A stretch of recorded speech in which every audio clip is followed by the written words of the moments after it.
안녕하세요. 오늘도 생기산을 이미 먹고 계신 분들을 위해서 제가 이 영상을 지금 준비하고 있습니다.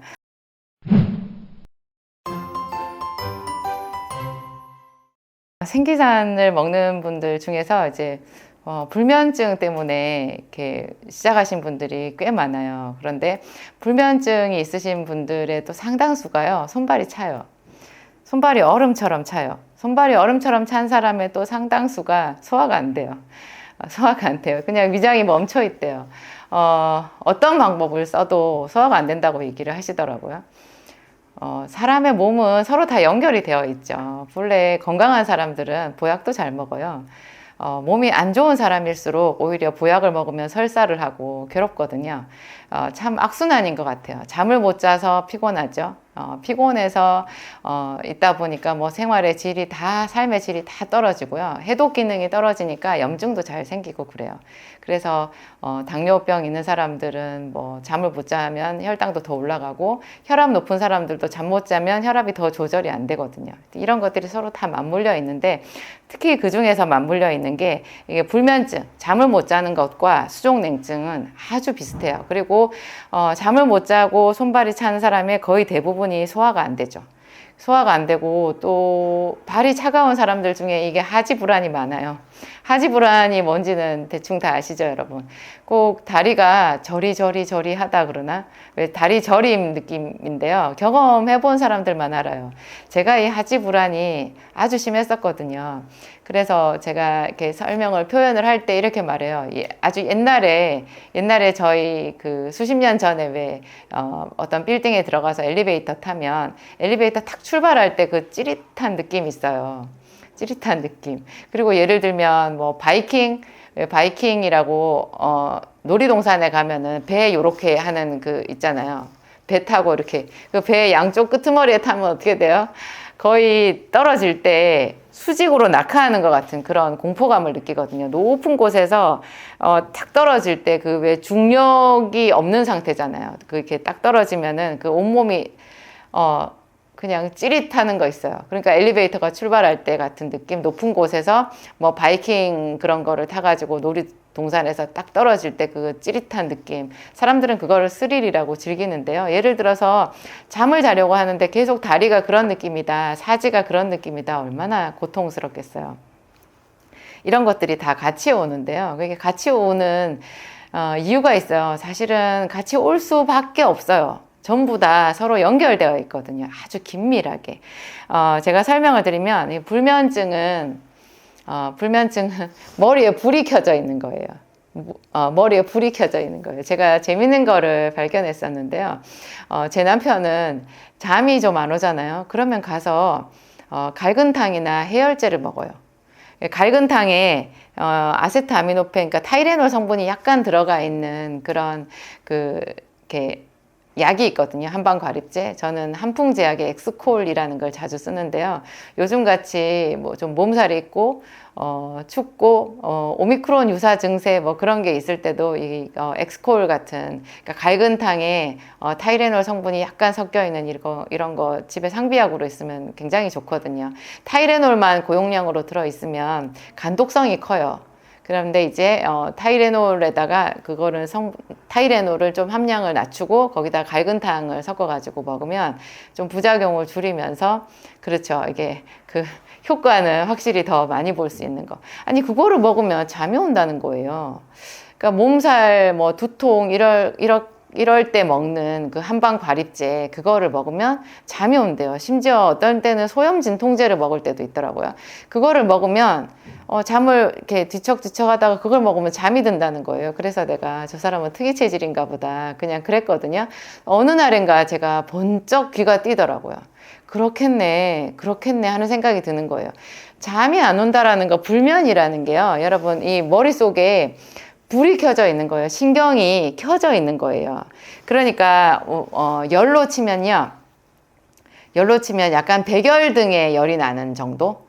우리가 뭐 겨울에 난방기구 틀잖아요. 그럼 열가마 그런 거 왜 전기로 트는 거 있잖아요. 그거를 틀면 그거는 뭐 열이 확실히 이렇게 많이 나지만, 예를 들면 한여름에요, 백열등 전구가 켜져 있는 그 책상 밑에서 있으면 머리가 뜨거워가지고 책을 볼 수가 없거든요. 분명히 그게 뭐 백열등 같은 거를 누가 난방기구로 쓰지는 않지만 한여름에 더울 때 그게 켜져 있으면 거기서 열기가 느껴지잖아요. 그러니까 열에도 어떤 온도 차이가 있는 거예요. 그러니까 불면증이라고 하는 열은요, 체온으로 재보면 나타나는 열은 아닌데 이 속에 불이 켜져 있는 거예요.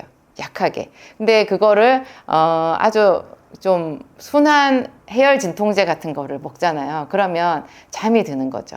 그러니까 이거는 불면증이 아주 심한 사람들한테는 통하지 않지만 평소에는 잠을 잘 자다가 어떤 조금 무슨 일이 있어가지고 잠을 잘 못 잘 때 그런 사람들한테는 제가 시행을 해보니까 실제로 효과가 있어요. 그런 거를 통해서 우리가 알 수 있는 게 이 불면증의 원인이잖아요. 원인이 여기 신경이 활성화가 되어 있는 거, 불이 켜져 있는 거죠. 활성화되어 있는 거. 잠을 자야 되는데 신경에 불이 켜져 있으면 잠을 어떻게 자겠어요? 눈을 감으면 이 앞에 편의점 그 천장에 있는 그 형광등이 쫙 켜져 있는 것 같이 그렇게 생각되는 분들이 있거든요. 자려고 누웠는데 침대에 누웠는데 온몸에 이 신경이 있잖아요. 다 이렇게 이완되지를 않고 딱 긴장이 되어 있는 거예요. 너무 오랫동안 스트레스를 받고 과로하고 이렇게 긴장한 생활을 하다 보면요, 자려고 누웠는데도 자율신경이 이렇게 수면 모드로 가지를 않는 그런 좀 질병 상태가 되는 거예요. 그런 게 심해지면 자율신경 실조증이라는 말도 쓰는데요. 뭐 그런 병명은 중요하지 않아요. 어쨌든 우리는 나아야 되니까. 자율신경 실조증이라고 병명이 붙는 순간 여러분 병원에 가면 더 복잡해지거든요. 치료도 못 받고 그냥 먹는 약만 계속 늘어요. 하여튼 그래요. 원리는 불면증이 여기 불이 켜져 있는 것이다. 신경이 활성화되어 있는 것이다. 그러면 우리 몸에서 이쪽에 불이 켜지고 신경이 활성화된다라는 그 뜻이 뭐냐면 좀 더 쉽게 풀이라면 여기에 피가 몰려 있는 거예요. 여러분 여기 한여름에 이런데 왜 모기 물리잖아요. 그러면 이렇게 긁어가지고 여기가 이렇게 부어오르면 빨갛게 되죠. 빨갛게, 그걸 이제 발적이라고 하는데요. 발적. 이렇게 빨갛게 부어오른 거, 부종 발적이라고 하는데, 거기를 이렇게 손을 얹어서 만져보면 어때요? 열이 따끈따끈하죠. 따끈따끈하죠. 피가 몰리면 그 부분에 열이 나게 돼 있어요. 반대로요, 수족냉증이라고 하잖아요. 수족냉증인 사람들은 그 손발에 피가 잘 안 통하는 거예요. 그러니까 지금 현대 이 시대의 수족냉증이 그래요. 우리가 한방서적에서 옛날에 한방서적은 다 최소한 몇백 년 전 이야기고 뭐 길게 고방 같은 경우에는 2000년 전에 적힌 책인데요. 그 당시의 사람들에게서 수족냉증이라고 하면 이건 영양불량 상태였어요. 그래서 주로 빈혈, 몸에 피 자체가 부족한 거죠. 피가 부족해서 손발 끝에 이런 데 혈액량이 없는 거예요. 그래서 수족냉증이었어요. 그래서 그런 사람들은 보약을 먹으면 몸이 따뜻해졌거든요. 보약이 들어가서 피를 만들잖아요. 그리고 몸을, 보약 자체가 약성이 따뜻해서 우리 몸의 체온을 올려요. 그런데 지금 우리 시대, 이 현대에는요, 수족냉증이 정말로 피가 부족하고 정말로 열이 없어서 수족냉증인 사람들이 거의 없어요. 제가 지금은 이렇게 단언할 수 있는데 정말 거의 없어요. 이런 분들 대부분이 있잖아요. 혈관이 막힌 거예요. 혈관이 막혔어요. 그리고 또 뭐냐면 아까 제가 불면증이 있는 사람들이 수족냉증이 많다고 말씀드렸잖아요. 수족냉증이 많은데 우리 몸 속에 피는 양이 한정되어 있거든요. 양이 한정되어 있는데 우리 몸에 있는 피가요, 모든 혈관을 다 채우지를 못해요. 비어있는 혈관이 있어요. 그런데 이제 내가 잠을 잘 때 뭐 피가 많이 모이는 곳이 있고 음식을 소화를 시키면 또 위장 같은 데 피가 많이 모이겠죠. 집중해서 공부를 하면 이 머리에 피가 많이 모일 거 아니에요. 근데 이게 머리에만 계속 피가 있으면요, 그 혈액량이 제한되어 있으니까 손발 쪽으로는 갈 피가 적은 거죠. 그래서 혈관이 막혀서 손발이 시린 경우, 아니면 피가 머리 쪽으로 너무 많이 몰려서 손발이 시린 거예요. 그래서 예를 들면 당뇨 환자가 손발이 엄청 시리잖아요. 그분은 혈관이 막힌 거예요. 당뇨 환자들은 혈관이 잘 막히거든요. 특히 이게 모세혈관 있잖아요. 예, 손끝 발끝에 있는 미세혈관이라고, 눈 안에 있는 망막에 초미세혈관이 있어요. 그런 거 당뇨 있는 사람들 금방 막히거든요. 그래서 망막증이, 당뇨병성 망막증이 오는 건데요. 당뇨가 있는 사람들은 본래 몸이 뜨거워요. 몸이 찬 사람은 당뇨가 없어요. 한의학적으로 봤을 때 몸이 뜨거운데 왜 나는 몸이 춥냐, 나 춥다, 손발은 얼음이다, 그러면 그분은 혈관이 심각하게 손상된 상태라고 보면 돼요. 그래서 손끝 발끝에 피가 잘 가지 않는 거죠. 당뇨가 있는 사람이 피가 부족해서 여기까지 안 간다라는 생각이 들진 않고요. 피가 너무 걸쭉하고 당이 있으니까 혈당 조절을 한다고 해도 정상인보다는 약간 걸쭉하거든요.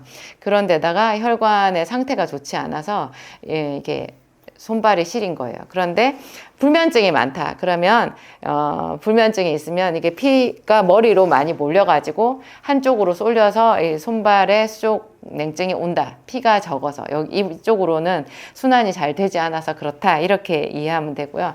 이 손발에 피가 잘 안 가니까 당연히 하지불안이 오는 거죠. 우리 다리가 막 저리면 우리 스스로 다 상식적으로 알고 있잖아요. 나 순환이 잘 안 돼. 나 혈액순환 장애인 것 같아. 순환이 잘 안 돼. 막 이런 말을 일반인들도 많이 하시거든요. 그게 여러분들이 그냥 쓰시는 말이 그대로 맞는 말이에요. 맞는 말이에요. 순환 장애 맞고요. 그때 혈액을 좋게 하고 혈관을 좋게 하면 순환이 잘 되면서 그렇죠. 이게 하지불안이나 수족냉증 이런 게 많이 없어질 수 있고요. 또 이런 것도 있어요. 예를 들면 달리기 같은 거를 막 하잖아요. 보통 일반인들 기준으로 달리기를 하면 심장이 이렇게 강력하게 펌프질을 하잖아요. 혈압이 올라가잖아요. 그냥 고혈압으로 올라간 혈압이랑 내가 달리기를 하고 어떤 격렬한 운동을 해서 혈압이 올라간 거는 효과가 조금 다른 측면이 있어요. 다른 측면이 있어요.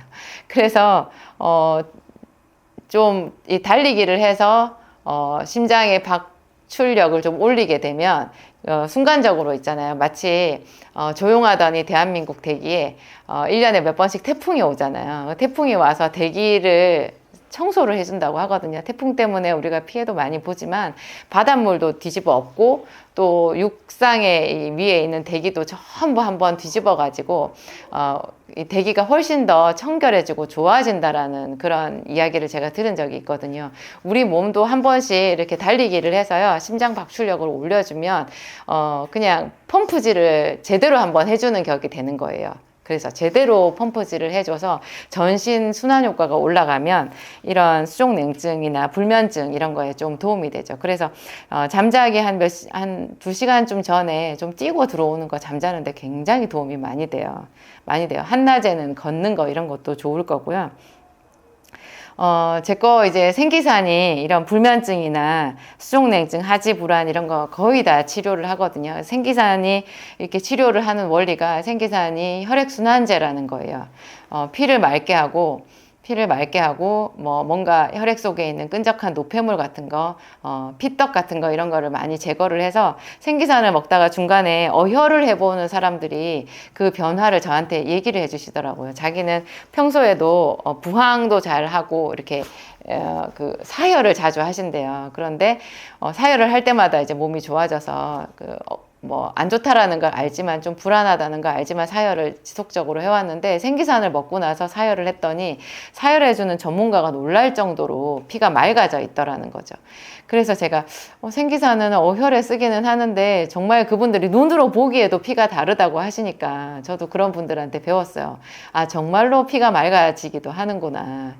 그렇게 혈액이 좋아지면서 이 수족냉증이나 손발 저림이나 뭐 불면증 이런 것들이 동시에 다 같이 없어지는 거죠. 그러니까 피가 제때 그 사람의 환경에 따라서 그 사람 지금 몸 상태에 따라서 가야 되는 부분에 이렇게 잘 옮겨지는 거예요. 머리로 많이 가야 될 때, 위장으로 많이 가야 될 때. 왜 이게 불면증 있고 하지불안 있고 수족냉증 있으면 요 중간 부분에 있는 것이 위장관이잖아요. 위장관이 당연히 운동을 못 해요. 그래서 이게 딱 멈춰서 그런 거를 전문 한의원에서 담적이라고 얘기를 하던데요. 담적, 그런 어려운 말 안 써도 그건 혈액순환 장애예요. 그냥 담적병 치료하다가 저희 약국에 오시는 분들도 있는데요. 생기산 먹으면 그냥 담적이 없어지거든요. 이 단단한 게 다 없어져요. 그냥 한 서너 달 정도만 먹어도 그냥 거의 다 없어지더라고요. 그게 결국은 그러니까 담적도 혈액순환 장애라는 걸 알 수 있고요. 생기산을 먹어서 뭐 조금이라도 효과를 좀 더 빨리 보고 싶다 하는 분들은 제가 꼭 운동을 하시라고 그래요. 그냥 걷기만 하시지 말고 걷다가 뛰다가 걷다가 뛰다가 이거를 반복해서 하시라고. 우리가 그냥 상식적으로 알 수 있잖아요. 걷다가 뛰다가 하면 우리 근육이나 관절은 자꾸 중간에 뛰다가 또 쉬니까, 걸으니까 이렇게 그렇죠, 완급이 생기잖아요. 그래서 조금 관절이나 근육에 무리는 줄이면서, 그래도 우리는 분명히 느끼는 거예요. 걷다가 뛰다가 하는 게 전신의 순환을 좋게 한다라는 거. 몸에 적당히 땀이 나면서, 그렇죠, 기분이 좋아지거든요. 그런 거를 병행하게 되면 그 걷기가 주는 그 순환 효과가 있잖아요. 그거에다가 생기산이 가지는 그 피를 맑게 하고 혈관을 좋게 하면서 순환을 해주는 그 효과가 같이 이제 어우러져 가지고 훨씬 더 빠른 시간 안에 여러분들이 원하는 그런 불면증, 뭐 수족냉증, 하지불안 뭐 이런 거 치료할 수 있다라는 거. 제가 오늘 사실 말씀을 드리고 싶은 건 산후풍이라는 거였어요. 제 가까운 분 중에 이 산후풍, 뭐, 지금 연세가 많은데도 뭐, 30년, 40년 전 산후풍을 이야기하시는 분들이 있었거든요. 그 산후풍이라는 거, 뭐, 죽을 때까지 따라가는 거 아닌가. 너무 억울하다. 그런 생각이 들었는데요. 산후풍도 없어져요. 이것도 제가 생기산을 쓰면서 알았어요. 이것도 결국은 어혈인 거고 순환장애인 거더라고요. 그래서 뭐, 나이 먹으면서 뭐, 내가 젊었을 때 출산하면서 제대로 산후조리를 못하고 막 그러면 또 자기 연민에 빠지거든요. 눈물이 막 절로 나요. 그렇게 안 하셔도 돼요. 그냥 치료하면 되니까. 생기산이랑 비타민 B, C, 마그네슘, 이제 비타민 C는 제가 요새 하루 1000ml 정도는 기본적으로 드시라 이렇게 말씀드리는데, 그렇게 하면 이런 거 다 없어질 수 있어요. 걱정하지 마시고, 여러분 하여튼 우리 몸의 생체 원리, 와, 불면증이 그런 거였어. 뇌에 불이 켜진 거였어. 수족냉증 그런 거였어. 발에 피가 안 가는 거였어. 그러면 발에 피가 많이 가게 하려면 어떻게 해야 되나. 뭐, 발 이렇게 뻗어서 발끝치기 이렇게 해주는 것도 좋겠죠. 그런 것도 도움이 많이 될 수 있고, 비타민 C, 마그네슘, 비타민 B 이것만 많이 먹어도요, 웬만한 분들은 뭐 생기산까지 안 해도 효과 많이 보시더라고요. 그런 것들도 여러분 한번 제가 항상 강조하지만 활용해 보시기 바랍니다. 감사합니다.